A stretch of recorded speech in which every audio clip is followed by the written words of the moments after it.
अक्षय भैसारे नावाचा सवयीचा क्रिमिनल आहे. जरीपटका पोलीस स्टेशनच्या हद्दीमध्ये तो राहतो. व्हरायटी चौक ते जरीपटका त्याचं घर असं ते घटनास्थळ आहे. एका अल्पवयीन मुलीवर त्यांनी लैंगिक अत्याचार केलेला आहे.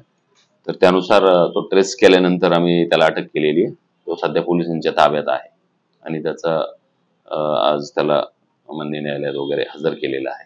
ती एका खाजगी हॉस्पिटलला काम करते आणि ती रिक्षाने येत जात असताना यानं तिला हेरलं आणि हेरून त्याचा मनसुबा साध्य करण्याचा प्रयत्न केलेला आहे. घरी नेऊन केलेला आहे त्यानं.